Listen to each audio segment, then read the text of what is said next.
చిత్తూరు జిల్లా పూతలపట్టు నియోజకవర్గం బంగారుపాళ్యం మండలం కేంద్రంలో గంజాయి కలకలం రేపింది. గంజాయి అమ్ముతున్న ఇద్దరు వ్యక్తులను పోలీసులు అరెస్టు చేశారు. అదుపులోకి తీసుకున్నారు. వారి వద్ద నుంచి 3 కేజీల గంజాయి స్వాధీనం చేసుకున్నట్లు సీఐ కత్తి శ్రీనివాసులు తెలిపారు. ప్రజలకు ఎక్కడైనా ఎవరైనా గంజాయి అమ్ముతున్నారని తెలిస్తే పోలీసులకు సమాచారం అందించాలని సీఐ సూచించారు.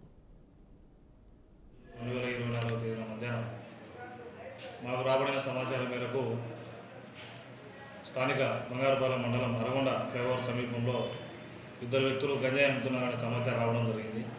దాని మేరకు మేము అక్కడ హార్టికల్చర్ ఆఫీసరు తర్వాత ఇద్దరు పెద్ద మనుషుల సమక్షంలో అక్కడికి వెళ్ళడం జరిగింది. తర్వాత ఇద్దరు వ్యక్తులు మమ్మల్ని చూచి పారిపోవడానికి ప్రయత్నం చేశారు. ఆ ప్రయత్నంలో భాగంగా వాళ్ళని పట్టుకొని విడివిడిగా విచారిస్తే వాళ్ళు గంజాయి అమ్ముతున్నారని తెలిసింది.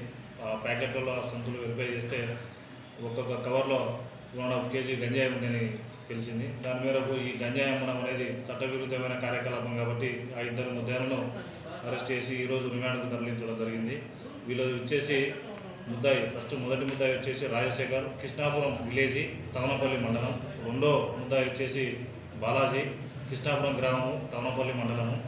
వీళ్ళకు ఎక్కడి నుంచి వస్తుందని గంజాయి అనేదాన్ని కూడా విచారణలో ఉంది. తదుపరి పోలీసు కస్టడీ తీసుకొని వీళ్ళకి సోర్స్ ఏదనేది కనుక్కొని ఈ కేసు దర్యాప్తు చేస్తాము. కాబట్టి మా స్థానిక జిల్లా ఎస్పీ గారి ఆదేశాల మేరకు తర్వాత Palamaner DSP sir Shri Prabhakar sir ఆధ్వర్యంలో ఈరోజు ఈ రైడ్ చేయడం జరిగింది.